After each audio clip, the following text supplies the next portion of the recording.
दोस्तों, आपका स्वागत है हमारे एक न्यू वीडियो में। तो आज हम बात करने वाले हिंदी के 40 बहुत ही ज़्यादा इंपॉर्टेंट क्वेश्चंस के बारे में, जो कि आपके एग्जाम के लिए बहुत ही ज़्यादा इंपॉर्टेंट हैं।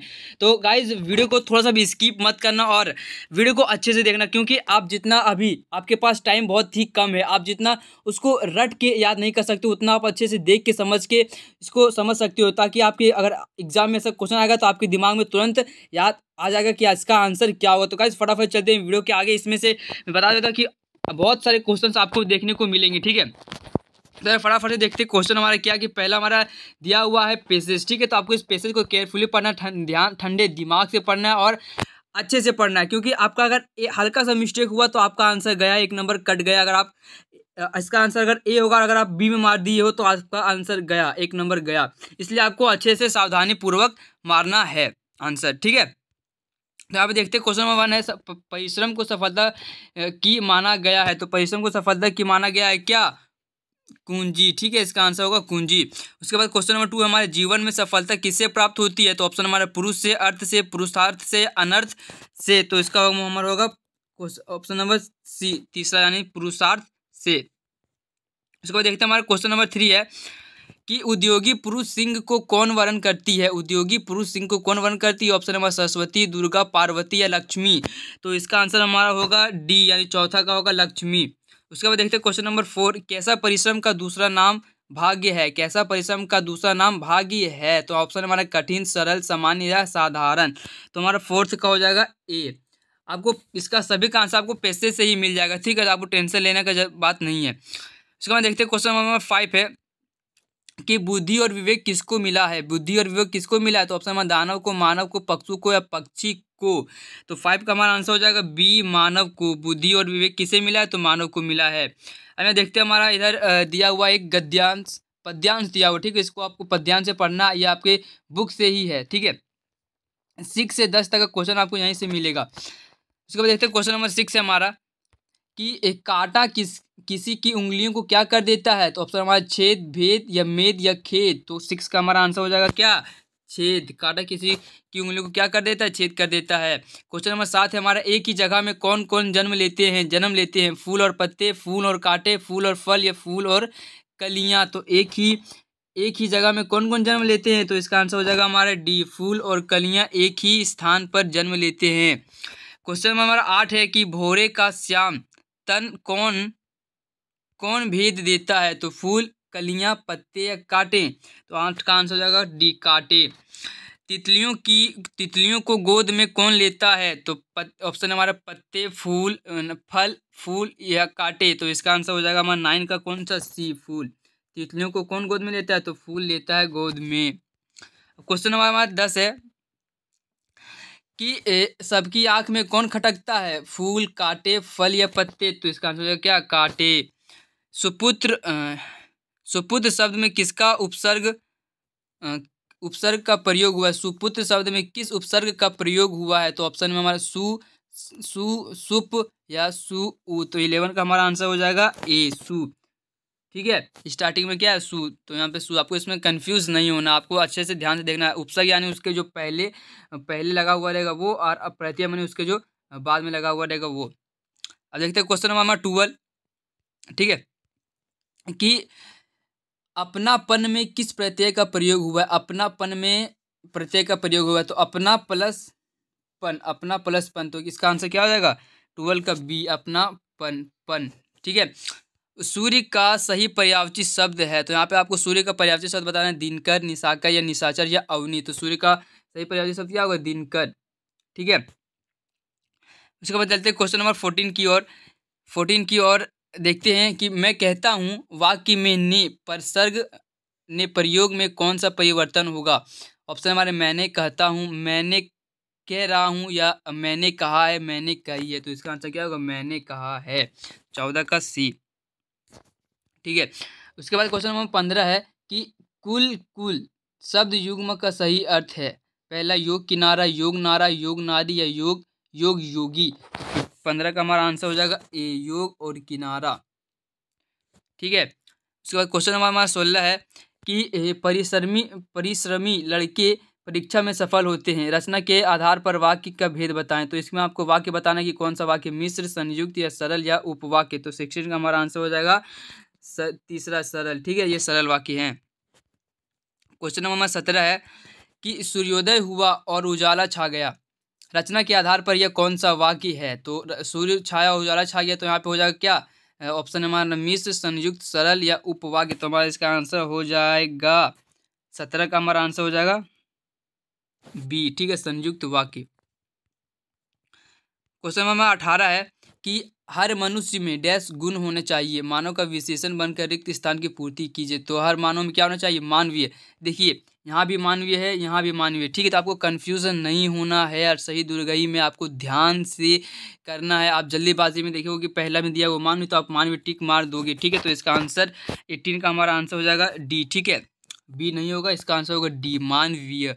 ठीक है, क्वेश्चन नंबर हमारा 19 है कि संतरा मीठा है, यह वाक्य के किस विशेषण उदाहरण है। संतरा मीठा है, तो संख्यावाचक, परिणामवाचक या सर्वनामिक या गुणवाचक। तो यहाँ पे क्या बताया कि संतरा मीठा, उसका गुण के बारे में बताया, तो इसका हो जाएगा गुणवाचक विशेषण। ठीक है, क्वेश्चन नंबर 20 यानी 20। ठीक है, 9 2 11 होना मुहावरे का सही अर्थ क्या होता है। तो 9 2 11 का होना क्या होता है, भाग जाना। ठीक है, 9 2 11 होना मुहावरे का सही अर्थ होता है भाग जाना। क्वेश्चन नंबर उसके बाद यहाँ पे खंड ग। ठीक है, ये आपकी किताब से इधर पाठ्य पुस्तक। ठीक है, आपकी किताब से दिया हुआ, तो आपको इसको 21 से 25 तक के लिए सही उत्तर का चयन कीजिए। आपको इस पद्यांश को पढ़ लेना है। ठीक है, अच्छे से पढ़ लेना है, ये आपके बुक से ही है। यहाँ पे दिया हुआ क्वेश्चन नंबर 21 दिया हुआ कि प्रस्तुत पद्यांश के कवि कौन है। प्रस्तुत पद्यांश के कवि कौन हैं। आपके बुक में जितने भी पद्यांश यानी कवि साख जो हैं दोहे, सबके कवि का नाम याद रखना है। ठीक है, तो 21 का हमारा आंसर हो जाएगा सी, यानी तीसरा, कबीरदास। ठीक है, मानसरोवर क्या है, पर्वत, नदी, झरना या झील। तो मानसरोवर हमारा हो जाएगा इसका आंसर 22 का डी, झील। ठीक है, मानसरोवर क्या है, तो झील है। मानसरोवर क्या है, झील। उसके बाद क्वेश्चन नंबर 23 है कि मुक्ता फल का क्या अर्थ होता है। मुक्ता फल का क्या अर्थ है। तो पहला मोती, दूसरा मूंग, तीसरा चांदी या चौथा नीलम। तो मुक्ता फल का मतलब होता है मोती। हमारा क्वेश्चन नंबर 24 है कि प्रेमी शब्द का प्रयोग हुआ। प्रेमी शब्द का प्रयोग हुआ 2 बार, 3 बार, 4 बार या 5 बार। उसमें जो है दिया हुआ, तो प्रेमी शब्द का प्रयोग कितने बार हुआ है। तो 24 का हमारा आंसर हो जाएगा सी, तीसरा 4 बार। उसके बाद हमारा क्वेश्चन नंबर 25 है कि संसार किस रूप में है। कुत्ता के रूप में या बिल्ली के रूप में, खरगोश के रूप में या घोड़ा के रूप में। तो 25 का आंसर हो जाएगा क्या, एक कुत्ते के रूप में, यानी कुत्ता के रूप में। उसके बाद यहाँ पे निर्देश दिया, निम्नलिखित प्रश्नों का के सही विकल्प का चयन किया, यानी आपके बुक से ये भी दिया हुआ है। ठीक है, तो यहाँ पे पहला हमारा क्वेश्चन है कि कबीर की रचनाओं का प्रामाणिक संग्रह कौन है। ऑप्शन हमारा पहला साखियाँ, दूसरा पद, तीसरा बीजक या चौथा कवि रचनावली। कवि रचनावली। तो मतलब 26 का हमारा आंसर हो जाएगा सी, बीजक। ठीक है, ये बहुत ही ज़्यादा इंपॉर्टेंट क्वेश्चन 26 का बहुत बार एग्जाम में आया है, तो आपको इसको ध्यान में रखना है। उसके बाद क्वेश्चन नंबर 27 का हमारा कि कबीर कैसा संत थे। सन्यासी, सदगृहस्थ या गृहस्थ या ब्रह्मचारी। तो हमारा 27 का आंसर क्या हो जाएगा, 27 का हो जाएगा बी। ठीक है, सदगृहस्थ। कबीर कैसे संत थे, तो सदगृहस्थ थे। ठीक है, इसके बाद क्वेश्चन नंबर 28 है कि कबीरदास किस काल के कवि थे। रीति काल या भक्ति काल या आदि काल या आधुनिक काल। तो हमारा 28 का हमारा आंसर हो जाएगा बी, यानी भक्ति काल की। ठीक है, उसके बाद क्वेश्चन नंबर 29 है कि सब श्वासों की श्वास में पंक्ति का क्या अर्थ है। सब श्वासों की श्वास में पंक्ति का क्या अर्थ है। ऑप्शन हमारा ईश्वर का निवास कण कण में है, दूसरा ईश्वर का निवास कहीं कहीं है, तीसरा ईश्वर का निवास सांस में है, चौथा ईश्वर कहीं नहीं है। तो इसका आंसर हमारा हो जाएगा पहला, ईश्वर का निवास कण कण में है। क्वेश्चन नंबर 30 यानी 30। ठीक है, पखा पखी का क्या अर्थ होता है। पखा पखी का क्या अर्थ होता है। तो लड़ाई, लग झगड़ा, सगुन निर्गुण, पक्ष विपक्ष या सुखी दुखी। तो ये इसका आंसर हो जाएगा पक्ष विपक्ष। ये क्वेश्चन जो 13 का है, ठीक है, ये बहुत बार एग्जाम में पूछा गया है, तो आपको इसको ध्यान में रखना है। ये वेरी वेरी वेरी वेरी, जितना बोलेगा उतना बहुत ज़्यादा इंपॉर्टेंट है। उसके बाद हमारा यहाँ पे दिया हुआ प्रस्तुत गद्यांश को ध्यानपूर्वक पढ़कर संख्या 31 से 35 तक के लिए सही उत्तर का चयन करें। तो आपको 31 से इसको इस गद्यांश को पढ़ लेना है। ठीक है, ये आपके बुक से दिया हुआ गद्यांश। उसके बाद यहाँ पे पूछ रहा है क्वेश्चन कि प्रस्तुत गद्यांश किस पाठ का है। ऑप्शन हमारा पहला लहासा की ओर, दूसरा दो बैलों की कथा, तीसरा सामने सपनों की याद, चौथा प्रेमचंद के फटे जूते। तो हमारा 31 का हो जाएगा आंसर बी, दो बैलों की कथा। ठीक है, उसके बाद हमारा क्वेश्चन नंबर 32 है कि दोनों मित्र क्या थे, बैल थे, गधा थे, घोड़ा थे या भैंस थे। दोनों मित्र क्या थे, तो बैल थे। उसके बाद हमारा क्वेश्चन नंबर 33, साबिका का क्या अर्थ है, घास, गन्ना, सारोकार या सरकार। तो हमारा 33 का आंसर हो जाएगा सी, सरोकार। ठीक है, उसके बाद हमारा क्वेश्चन नंबर 34 है, दोनों मित्रों को कहाँ बंद कर दिया गया था। तो दोनों मित्रों को कहाँ बंद कर दिया था, तो कांजी हाउस में बंद कर दिया गया था। ठीक है, उसके बाद में क्वेश्चन नंबर 35 है कि सारा दिन दोनों मित्र किधर टकटकी लगाए ताकते थे, फाटक की ओर, दीवार की ओर, या चबूतरे की ओर, या मचान की ओर। तो हमारा 35 का आंसर हो जाएगा ए, फाटक की ओर। ठीक है, उसके बाद में क्वेश्चन नंबर 36 है, तिब्बत में सबसे खतरे की जगहों को क्या कहा जाता है, ठाडे, गाडे, भाड़े या डांडे। तो हमारा 36 का आंसर हो जाएगा डी, डांडे। ठीक है, उसके बाद में क्वेश्चन नंबर 37 हो जाएगा, 37 का क्वेश्चन है। तो 37 में हमारा क्वेश्चन है कि लहासा की ओर किस प्रकार का पाठ है, पहला कहानी, निबंध, यात्रा वृत्तांत या एकांकी। तो हमारा 37 का आंसर हो जाएगा सी, यात्रा वृत्तांत। ठीक है, उसके बाद क्वेश्चन नंबर 38 है, लेखक के सहयात्री का नाम था, लेखक के सहयात्री का नाम था कुमति, सुमति या सुगति या तृप्ति। तो हमारा 38 का आंसर हो जाएगा बी, यानी सुमति होगा आंसर। ठीक है, उसके बाद क्वेश्चन नंबर 39 है, सालिम अली क्या थे, सालिम अली क्या थे, विज्ञानी, विज्ञानी, पक्षी विज्ञानी या पशु विज्ञानी। तो सालिम अली क्या थे, पक्षी विज्ञानी थे। ठीक है, क्वेश्चन 39 का आंसर होगा सी, यानी तीसरा।